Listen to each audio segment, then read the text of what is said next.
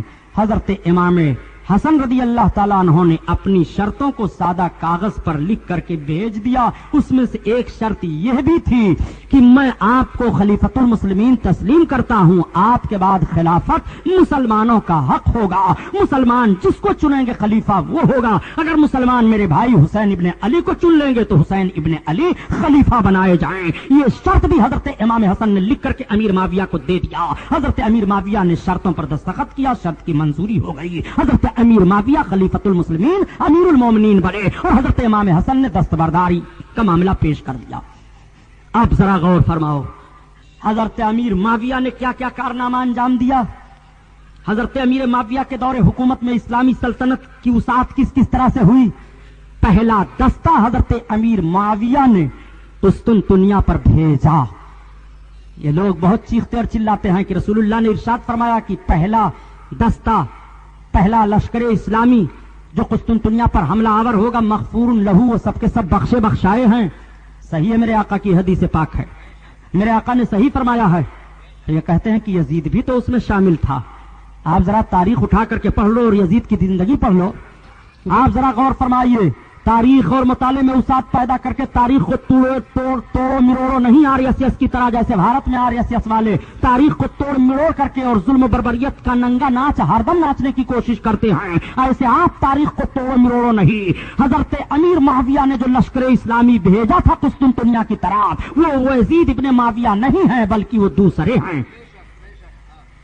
یزید کی عمر 4 برس کی تھی اس وقت. اب کہاں معاملہ پایا جاتا ہے. اچھا فرض کر لو حضرت ان کی بات ہی مان لی جائے، ان کی بات ہی تسلیم کر لی جائے کہ جو پہلا لشکر اسلامی کا دستہ ہوگا سب بخشے بخشائے ہیں. اب آپ سے میں پوچھنا چاہتا ہوں کہ رسول اللہ نے تو یہ بھی فرمایا ہے کہ جس نے بسم اللہ الرحمن الرحیم پڑھ لیا وہ بخش دیا جائے گا. تو کوئی کہے کہ میں بسم اللہ الرحمن الرحیم پڑھ لیا ہوں، اب میں بخش دیا گیا، اب میں جا رہا ہوں چوری کروں گا، شراب پیوں گا، زنا کروں گا، تو آپ کا فتویٰ کیا ہوگا؟ آپ کا فتویٰ کیا ہوگا؟ آپ ذرا مجھے بتائیے. رسول اللہ نے تو یہاں تک فرمایا کہ سلام پھیلاؤ تمہارے لیے جنت بخش دیے جاؤ گے. یہ پیشکش ہے آپ سلام رضا روزہ نماز انٹرپرائزز. سرکار کا تو فرمان ہے کہ سلام پھیلاؤ جنتی ہو جاؤ گے. آپ ذرا فتوے کی زبان میں ہم سے بات تو کیجئے. ایک آدمی رسول اللہ کی حدیث پاک پر عمل کر رہا ہے، نبی نے فرمایا کہ جس نے سلام کو پھیلایا وہ جنت میں جائے گا. تو آپ صرف سلام پھیلاتے رہیے، نماز چھوڑ دیجئے، حج چھوڑ دیجئے، زکات دینا چھوڑ دیجئے، قرآن کی تلاوت چھوڑ دیجئے اور کہہ دیجئے کہ جب رسول اللہ نے سلام پھیلا دینے ہی پر بخشش کا پیغام دے دیا ہے تو اب ہمیں یہ سب کرنے کی ضرورت کیا ہے؟ نہیں. آپ پھر وہی جملہ دہراؤ گے کہ اگر ہم گناہ کریں گے تو گناہوں کی سزا بھی متعین ہے. جس رسول نے سلام کے پھیلانے پر جنت کی بشارت عطا فرمائی ہے وہی نبی کونین سلام چھوڑ دینے پر بھی سزا کا تعین فرما رہے ہیں. جس رسول نے سلام پر جنت کی بشارت دے دی ہے وہی میرے آقا نماز کے ترک پر بھی عذاب الہی کا پیغام دے رہے ہیں، وعید اور عذاب کی بات بتا رہے ہیں. نماز چھوڑو گے تو تمہیں اتنا عذاب ہوگا، روزہ چھوڑو گے تو تمہیں یہ عذاب ہوگا. اب آپ ذرا غور فرمائیے کہ یزید اگر اس لشکر میں شامل ہی تھا تو یزید نے جو مدینہ کی بے حرمتی کی ہے، یزید نے جو امام حسین کو قتل کروایا ہے، یزید نے جو اللہ کے حبیب صلی اللہ علیہ وسلم کی اولادوں کو کربلا کی تپتی ہوئی زمین پر تڑپا تڑپا کر کے اپنے فوجیوں کے ذریعہ سے شہید کروایا ہے، دانا پانی سب بند کیا ہے، ظلم کیا ہے، اس ظلم کا کوئی عذاب ہوگا کہ نہیں؟ اس ظلم کی کوئی سزا ہوگی کہ نہیں؟ اس کارنامے کے لیے اسے بھگتنا پڑے گا کہ نہیں؟ ذرا فتوے کی زبان میں بھی بات کرتے چلو تو بھی تمہیں کہنا پڑے گا کہ یزید نے غلط کیا اور امام حسین کے ساتھ جو کچھ ہوا وہ یزید کے اشارے پر ہوا. تو طرفداری کر کے اپنی عاقبت مت برباد کرو یارو. بات چل رہی تھی امیر معاویہ کی. حضرت امیر معاویہ کے دور میں بڑی فتوحات ہوئی ہیں، اسلامی جنگیں ہوئی، حضرت امیر معاویہ نے بڑی ترقیاں کی. حضرت امیر معاویہ نے بھی لشکر کو خوب سنوار سجا کر کے رکھا. مسلمان بہت ہی مستفیض و مستنیر ہو رہے تھے، اسلامی ماحول بڑھ رہا تھا. حضرت امیر معاویہ رضی اللہ تعالیٰ عنہ کے جب وصال کا وقت ہوا تو کچھ ایسے مشیر آپ کے پاس بیٹھنے کے بعد مشورہ کیا کہ امیر آپ بیمار ہیں، بیماری کے بعد آپ کا آخر خلیفہ امیر المومنین کون بنے گا؟ نہ ہو تو یزید کو بنا دیا جائے۔ حضرت امیر معاویہ نے فرمایا مسلمان برداشت نہیں کریں گے۔ کیوں نہیں برداشت کریں گے؟ اس لیے کہ یزید کے اندر لاؤبالی پن ہے، یزید کے اندر لڑکپن پایا جا رہا ہے۔ امیر ٹھیک ہو جائے گا، وہ درست ہو جائے گا۔ کچھ حکومت کے لالچی ایسے تھے، کچھ دنیا دار ایسے تھے، کچھ ایسے تھے جن کو ان کے نفس نے دھوکہ دے دیا تھا، ایسا مشورہ وہ دے رہے تھے۔ حضرت امیر معاویہ حج کے موقع پر آئے اور جیسے آپ نے اشارہ کیا تو مسلمانوں میں اشتعال دیکھا گیا۔ امیر معاویہ خاموش ہو گئے۔ مورخین اس کو بھی تو لکھتے ہیں۔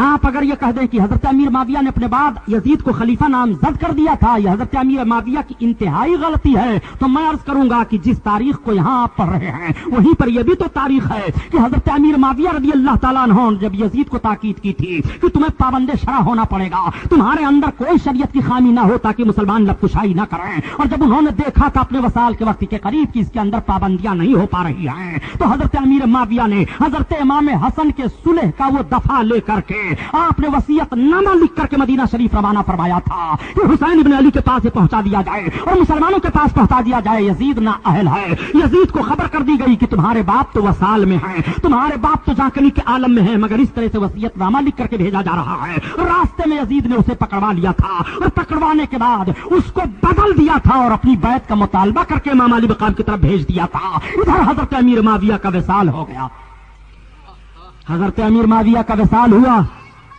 اب آپ ذرا بتائیے، راستے میں خط کو پکڑ کر کے بدل دیا جائے تو اس کا کیا علاج ہے؟ حضرت امیر معاویہ کا وصال ہوا، قاصد یزید کی طرف سے پہنچ گیا تھا مدینہ طیبہ میں۔ یہ تو حضرت امیر معاویہ کی چونکہ مقدس ان کے حالات کا بیان آپ کے سامنے آ رہا ہے، اس لیے یہاں تک میں نے بیان کر دیا۔ حضرت امام حسین سے بیعت کا مطالبہ، حضرت امام مسلم کی شہادت، کربلا کے میدان میں امام حسین کے ساتھیوں کا آنا اور مکہ مدینہ شریف سے چل کر کے کربلا تک پہنچنا، راستے کی صعوبتیں اور پریشانیوں کو انشاءاللہ ان ساری باتوں کو آپ کل سنیں گے، کل سماعت فرمائیں گے۔ آج میں جو بتا رہا ہوں اس کو ذرا سنو اور سمجھو۔ میرے آقا صلی اللہ تعالی علیہ وسلم کی دعا ہے حضرت امیر معاویہ۔ حضرت امیر معاویہ نے بڑی محنت و مشقت کی ہے۔ حضرت امیر معاویہ کی حکومت میں کوئی کمی نہیں تھی، کوئی خامی نہیں تھی، اور خامی اور کمی کیسے ہو؟ حضرت امیر معاویہ کے لیے بھی رسول اللہ کی دعا ہے اور امیر معاویہ کے باپ ابو سفیان کے لیے بھی رسول اللہ کی دعا ہے۔ آپ کہو گے کہ ابو سفیان تو سرکار کے بہت بڑے دشمن تھے، صحیح ہے دشمن تھے، سرکار کے خلاف تلواریں بھی انہوں نے اٹھوائی ہیں، خود تلوار اٹھائی بھی ہے، لیکن میرے آقا صلی اللہ علیہ وسلم کے ساتھ اگر کسی نے ذرہ برابر احسان کر دیا اور میرے آقا نے دعا کر دی تو احسان کا بدلہ اسے مل جاتا ہے۔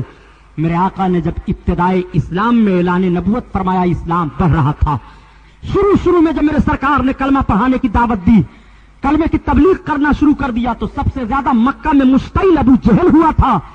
حضرت فاطمہ زہرا رضی اللہ تعالیٰ عنہ کی عمر پاک چھوٹی ہے، ابو جہل حضرت فاطمہ زہرا کو ایک تماچا مار دیا۔ رسول اللہ صلی اللہ علیہ وسلم کی بیٹی کو چوٹ لگنا تھا، سرکار کی بیٹی روتی ہوئی اپنے باپ کے پاس آئی، ابا حضور مجھ کو ابو جہل نے مارا ہے، ابو الحکم نے۔ نبی کونین صلی اللہ تعالی علیہ وسلم تشریف فرما ہیں، دونوں عالم کے مالک و مختار تشریف فرما ہیں۔ میرے سرکار صلی اللہ علیہ وسلم اگر زمین کو حکم دیتے تو زمین پھٹ جاتی، ابو جہل سما جاتا، مگر میرے سرکار نے بھی اپنے نفس کو تعلیم امت کے لیے دیکھو کس طرح سے بچایا۔ میرے آقا صلی اللہ علیہ وسلم اگر ابتدائی اسلام ہی میں ایسی بد دعا کر دیتے ابو جہل کے لیے تو یہ بھی مورخ کہہ سکتا تھا کہ اگر ایک تماچا کسی نے نبی کی بیٹی کو مار دیا تو صبر اور رضا کا اور شکر کا پیغام نبی کو دینا چاہیے، نہ کہ بدلہ لینا چاہیے، یہ بھی لوگ کہہ سکتے تھے۔ رسول کونین صلی اللہ علیہ وسلم معلم کائنات بن کر کے آئے ہیں، رسول کونین کا ہر فعل تعلیم امت کے لیے ہے۔ اللہ کے حبیب صلی اللہ علیہ وسلم نے فرمایا، فاطمہ تم ابو سفیان کے پاس جاؤ۔ ابو سفیان اس وقت کلمہ نہیں پڑھے تھے، سرکار کے مخالفین میں سے تھے۔ آ کر کے حضرت فاطمہ زہرا نے ابو سفیان کو بتایا کہ مجھ کو ابو الحکم یعنی ابو جہل نے مارا ہے۔ ابو سفیان اٹھ کھڑے ہوئے اور کھڑے ہونے کے بعد حضرت خاتون جنت کا ہاتھ پکڑا، کہا بیٹی چلو۔ ابو جہل بیٹھا ہوا تھا، حضرت ابو سفیان نے فاطمہ زہرا سے کہا بیٹی جتنے زور سے اس نے تم کو مارا تھا تھپڑ، اتنے ہی زور سے تم مارو اس کے چہرے پر تھپڑ۔ حضرت فاطمہ نے مارا اس کے چہرے پر تھپڑ. فاطمہ کا تھپڑ جس چہرے پر لگ جائے اس کو کہاں کلمہ نصیب ہوگا. یہی تو وجہ ہے کہ رسول اللہ جب دعا مانگ رہے ہیں کہ اللہ اسلام کو عزت عمر سے دے دے یا ابو جہل سے دے دے, تو عمر کے حق میں اللہ کے محبوب کی دعا قبول ہو رہی ہے. فاطمہ کا تھپڑ پڑ گیا ہے ابو جہل کے چہرے پر, اس لیے رسول اللہ کی بیٹی کا وہ وقار ہے کہ اب اسے اسلام نہیں نصیب ہوگا, اب اسے سعادت نہیں ملے گی, اب اس کے لیے شقاوت عزلی ہی ہے. خاتون جنت نے مار دیا تھا تھپڑ, اب یہ ہمیشہ ہمیشہ جہنم میں رہے گا. نعرہ تکبیر, نعرہ رسالت, جشن شہید اعظم, نعرہ تکبیر, نعرہ رسالت. نقطہ سمجھو, رسول کونین صلی اللہ تعالی علیہ وسلم بیٹھے ہیں, حضرت خاتون جنت واپس گئی. عرض کیا ابا حضور, ہاں بیٹی. ابو سفیان میرا ہاتھ پکڑ کر کے لے گئے, میں نے ان سے شکایت کی اور ہاتھ پکڑ کر کے لے گئے تو ابو جہل بیٹھا ہوا تھا. انہوں نے کہا بیٹی تم مارو کھینچ کر کے تھپڑ. ابا میں نے مارا اس کے چہرے پر کھینچ کر کے تھپڑ. میرے آقا صلی اللہ علیہ وسلم کے دستے نبوت اٹھ گئے. آقا عرض کرتے ہیں یا الہی ابو سفیان کے اس فعل کو فراموش نہ کرنا, مولا تو ابو سفیان کو اس کا اجر دے دینا. نبی کی دعا قبول ہوتی ہے اور جب مکہ فتح ہو رہا ہے تو حضرت ابو سفیان فتح مکہ سے پہلے ہی, لشکر اسلامی کے داخلہ سے پہلے ہی رسول کونین کا کلمہ پڑھ کر کے اسلام میں داخلہ لے لیتے ہیں. آپ ذرا غور تو فرماؤ, یہ حضرت امیر معاویہ کے باپ ہیں حضرت ابو سفیان. حضرت امیر معاویہ کے اندر سلطنت کا تدبر بہت زبردست پایا جا رہا تھا, بڑی سوجھ بوجھ تھی حضرت امیر معاویہ کے اندر. حضرت امیر معاویہ کے سلطنت کرنے کے تدبرانہ ماحول سے روم کا ہرقل اعظم پریشان ہو گیا تھا. آپ نے قسطنطنیہ پر پہلا دستہ بھیج دیا تھا. اتنی دور اسلامی مجاہدین نہیں گئے تھے, یہ سب سے پہلا دستہ حضرت امیر معاویہ کا ہے جو سمندروں کو پار کرتے ہوئے قسطنطنیہ کی طرف بڑھ رہا تھا. آپ ذرا دیکھیں, ان کا جوش و جذبہ ملاحظہ فرمائیں. اس دستہ میں حضرت ایوب انصاری بھی تھے, اس دستہ میں بڑے بڑے صحابہ بھی تھے, بڑے بڑے مجاہد تھے, متقی پرہیزگار تھے, اللہ اکبر, اللہ کے رسول صلی اللہ تعالی علیہ وسلم کے محبین تھے. جا رہے ہیں قسطنطنیہ پر چڑھائی ہونے والی ہے, لشکر اسلامی کا دستہ جا رہا ہے. میرے دوستو, جب تاریخ اسلامیہ کا مطالعہ کیا جاتا ہے تو طبیعت مچلنے لگتی ہے. کیسے کیسے بہادر تھے یہ, کیسے کیسے جانباز لوگ تھے یہ. آج اسلام کے خاطر اگر ہمیں ایک تھپڑ لگ جائے تو ہم اپنی سبکی محسوس کرتے ہیں. اسلام کے خاطر اگر ہمیں اور آپ کو ایک وقت بھوکا رہنا پڑے تو اپنی سبکی ہم محسوس کرتے ہیں. اسلام کے خاطر اگر ہمیں اور آپ کو کوئی مسلمان سمجھ کر کے مار رہا ہے, دکانیں جلا رہا ہے, مکان جلا رہا ہے, تو ہم آہو فغاں کرتے ہیں. لیکن آپ ذرا لشکر اسلامی کی تاریخ پڑھتے چلے جاؤ, کیسے کیسی صعوبتوں سے لوگوں کو گزرنا پڑا تھا. یہ ہیں کون, حضرت عبد الرحمن ابن عوف, حضرت عبیدہ بن جراح رضی اللہ تعالیٰ عنہ. حضرت عبیدہ بن جراح جب لشکر اسلامی کو لے کر کے چلے جنگ کے لیے تو راستہ میں سمندر پڑ جاتا ہے. لوگوں نے عرض کیا اے امیر امت عبیدہ بن جراح, سمندر کو کیسے پار کیا جائے, اتنی بڑی ہم کشتی بھی نہیں بنا سکتے ہیں, اتنے بھاری سمندر کے فاٹ کو ہم تیر کر کے بھی نہیں پار کر سکتے ہیں. تو حضرت عبیدہ بن جراح کا جوش ایمانی ملاحظہ فرماؤ. آپ بسم اللہ الرحمن الرحیم پڑھ کر کے اپنے گھوڑے کو دریا میں ڈال دیتے ہیں, ان کے پیچھے سارے صحابہ ڈال دیتے ہیں, سارے مجاہدین ڈال دیتے ہیں, گھوڑے تیرتے چلے جا رہے ہیں, ان کی تلواریں فضا میں بلند ہیں, لہرا رہے ہیں اپنی تلواروں کا. دست تو دست ہے, دریا بھی نہ چھوڑے ہم نے, اور بحر ظلمات میں دوڑا دیے گھوڑے ہم نے. یہ تمہارا جوہر تھا, بحر ظلمات میں گھوڑوں کو رسول اللہ کے صحابہ نے دوڑایا ہے. تبتے ہوئے افریقہ کی صحراؤں میں اذان رسول اللہ کے شہدائیوں نے دیا ہے. ذرا اس تاریخ کو پڑھو اور اس تاریخ کو سامنے رکھو. یہ رسول اللہ کے شہدائی ہیں, یہ رسول اللہ کے صحابہ ہیں. حضرت امیر معاویہ رسول اللہ کے شہدائی, رسول کونین کے صحابی ہیں. آپ ان کی جنگوں کو دیکھیں, ان کے تدبر کو دیکھیں. امیر معاویہ کوئی معمولی سیاستدان نہیں تھے.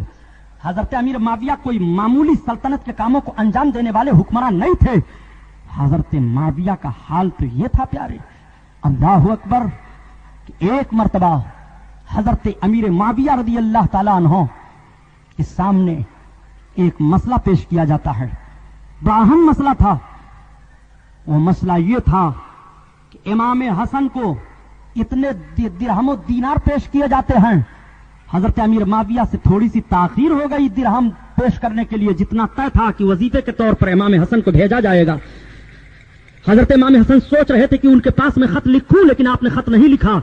رات میں سوئے تو اللہ کے رسول صلی اللہ علیہ وسلم خواب میں تشریف لائے، فرمائے بیٹا اپنی ضرورت کو اپنے رب کی بارگاہ میں عرض کرو، تم یہ دعا پڑھو۔ جب حضرت امام حسن اٹھتے ہیں تو ان کی زبان پر رسول اللہ صلی اللہ علیہ وسلم نے جو خواب میں دعا بتا دیا تھا وہ دعا جاری ہے۔ امام حسن فرماتے ہیں کہ جیسے میں نے چند دن اس دعا کا ورد کیا، حضرت امیر معاویہ کی طرف سے وظیفے کی رقم آ گئی۔ آپ ذرا ملاحظہ فرماؤ، حضرت امیر معاویہ حضرت امام حسن کو وظائف بھیجا کرتے تھے، کوئی تکلیف نہ ہونے پائے ازواج مطہرات کو وظائف بھیجا کرتے تھے۔ سرکار کی بیوی حضرت عائشہ صدیقہ رضی اللہ تعالیٰ عنہا ہیں۔ حضرت عائشہ صدیقہ رضی اللہ تعالیٰ عنہا حضرت عثمان غنی کے قتل میں ان قاتلوں سے قصاص لینے کے معاملات میں حضرت امیر معاویہ ہی کی طرف تھی، اور اونٹ پر سوار ہو کر کے اسلامی مجاہدین کے ساتھ گئی بھی تھی۔ میرے آقا نے ایک مرتبہ ارشاد فرمایا تھا، میری بیویوں میں سے ایک بیوی جنگ میں جائیں گی، اوقاز کے کتے بھونکیں گے۔ جیسے حضرت عائشہ بڑھی، اوقاز کا مقام آیا، کتے بھونکنے لگے۔ نبی کونین صلی اللہ تعالیٰ علیہ وسلم کی پیشین گوئی یاد آ جاتی ہے۔ حضرت ام المومنین عائشہ صدیقہ رضی اللہ تعالیٰ عنہا کو احترام اور عزت کے ساتھ مولا کائنات نے جنگ سے واپس کیا۔ اللہ اکبر، وہ حضرت امیر ہیں۔ امیر معاویہ کا ساتھ جنگ میں حضرت عائشہ دے رہی ہیں، دوسرے صحابہ دے رہے ہیں، اور صحابہ حضرت علی کا ساتھ دے رہے ہیں۔ اس لیے ہمیں اور آپ کو یہ تسلیم کرنا پڑے گا کہ ان کا اجتہاد کا اختلاف تھا۔ وہ مولا کائنات اللہ اکبر جنگ صفین سے واپس ہو رہے تھے۔ حضرت علی رضی اللہ تعالیٰ عنہ اسی میدان میں پہنچے جس میدان کو کربلا کہا جاتا ہے۔ آپ کے لشکری ٹھہرے ہوئے ہیں، میدان کا جائزہ حضرت علی نے دیا، دیکھا، اور دیکھنے کے بعد حضرت علی اس کی مٹی کو اٹھاتے ہیں، زمین پر رکھ دیا، نشاندہی فرماتے ہیں کہ یہاں میرا حسین شہید کیا جائے گا، یہاں اس کے خیمے نصب کیے جائیں گے، یہاں اس کے اونٹ رہیں گے، یہاں جنگ ہوگی، یہاں تلوار چلے گی۔ کربلا کا سارا نقشہ ہونے والا بہت بعد میں ابھی ہے، اور صفین کے مقام سے واپسی کے بعد حضرت علی اس کی نشاندہی فرماتے چلے جا رہے ہیں۔ وہ حضرت علی کا علم ہے، وہ حضرت علی کا کشف ہے، یہ حضرت علی کی عظمت ہے۔ جب حضرت علی کی مقدس نگاہ کا عالم یہ ہے تو رسول اللہ کے نظر کرم کا عالم کیا ہوگا؟ اس لیے ان اصحاب کے اختلافات کا اجتہاد کا معاملہ ہے، ہمیں اور آپ کو سب کا احترام کرنا ضروری ہے، سب کی تکریم ہمارے اور آپ کے لیے ضروری ہے۔ یہی اللہ کے رسول صلی اللہ علیہ وسلم نے حکم دیا ہے کہ میرے صحابہ کو لا تسبہم، ان سب کو گالی نہ دینا، انہیں برا نہ کہنا، ان پر زبان تان نہ کھولنا۔ میرے جتنے صحابہ ہیں سب کے سب عادل ہیں، سب کے سب جنتی ہیں۔ حضرت امیر معاویہ صحابی ہیں، جنتی ہیں۔ حضرت علی جنتیوں کے سردار ہیں، رسول اللہ کے داماد ہیں۔ حضرت امیر معاویہ رسول کونین صلی اللہ تعالیٰ علیہ وسلم کے نکاح میں آپ کی بہن حضرت ام حبیبہ ہیں، اس لیے ان کو مومنین کا ماموں کہا جاتا ہے۔ کاتب وحی ہیں، اس لیے ان کو کاتب وحی کہا جاتا ہے۔ سلطنت میں تدبر رکھنے والے ہیں، اس لیے ان کو امیر کہا جاتا ہے۔ اور سلطنت اسلامیہ کے سب سے پہلے بانی حضرت معاویہ ہیں۔ حضرت معاویہ سے سلطنت شروع ہو گئی، اس سے پہلے خلافت تھی، ان کو خلفائے راشدین کہا جاتا ہے۔ ان کی حکومت کا دور منہاج علی النبوت کہا جاتا ہے، نبوی طور طریقے پر حکمرانی کرنا۔ اور حضرت امیر معاویہ جب حکمراں ہوئے تو سلطنت کے طور طریقے پر حکمرانی کی جاتی ہے، وہاں سے سلطنت شروع ہو جاتی ہے اور یہیں سے خلافت ختم ہو جاتی ہے۔ رسول اللہ نے فرمایا تھا، میں نے کل بیان کیا تھا کہ میرے بعد 30 سال تک خلافت ہوگی اور اس کے بعد سلطنت آ جائے گی۔ سلطنت اسلامیہ کے سب سے پہلے بانی حضرت امیر معاویہ ہیں۔ حضرت امیر معاویہ کو سب سے پہلے سلطنت کا بانی کہا جاتا ہے۔ میں انشاءاللہ جب 12ویں تقریر کروں گا آپ کے اس اسٹیج پر تو خلفائے بنو امیہ اور خلفائے بنو عباسیہ کی تاریخ پیش کروں گا کہ قتل امام حسین کے بعد ماحول کیا ہوتا ہے اور قاتلان حسین کا انجام کیا ہوتا ہے، اس کو ذہن میں رکھے رہیے گا۔ 12ویں تقریر خلفائے عباسیہ اور خلفائے بنو امیہ کے تعلق سے ہوگی۔ حضرت امیر معاویہ کے بعد ان کے خاندان میں کتنے برس تک حکومت رہی ہے اور کیسے کیسے حکمراں رہے ہیں، یہ انشاءاللہ تاریخ آپ کے سامنے رکھی جائے گی۔ یہی حضرت امیر معاویہ ہیں۔ حضرت امیر معاویہ ہی کے خاندان کے حضرت عمر بن عبد العزیز ہیں۔ حضرت عمر بن عبد العزیز کے سامنے کسی نے یزید کو رضی اللہ تعالیٰ عنہ کہہ دیا تھا تو حضرت عمر بن عبد العزیز نے فرمایا اس کو 25 کوڑے لگائے جائیں۔ اس کو 25 کوڑا لگایا گیا تھا کہ تو نے یزید کو رضی اللہ تعالیٰ عنہ کیوں کہہ دیا ہے۔ یہ حضرت امیر معاویہ کے خاندان کے ہیں، حضرت امیر معاویہ کے کیا نام خاندان کے کہلاتے ہیں اور آپ کے قبیلے کے کہے جاتے ہیں، جن کو حضرت عمر بن عبد العزیز کہا جاتا ہے۔ خلفائے بنو امیہ میں سب سے عظیم خلیفہ یہ مانے جاتے ہیں جن کو 5واں خلیفہ تسلیم کیا جاتا ہے اور جنہوں نے منہاج علی النبوت حکمرانی کی تھی۔ الحمدللہ یہ بھی حضرت امیر معاویہ ہی کے خاندان سے ہیں۔ تو حضرت امیر معاویہ کی محبت، حضرت امیر معاویہ رضی اللہ تعالیٰ عنہ کی سلامتی، اللہ ان اصحاب کرام سے ہم کو اور آپ کو مستفیض فرمائے۔ حضرت فاطمہ زہرا رضی اللہ تعالیٰ عنہا اور حضرت امام حسن، حضرت امام حسین رضی اللہ تعالیٰ عنہما، اہل بیت کے فضائل، اس کا بیان انشاءاللہ تعالیٰ کل ہوگا۔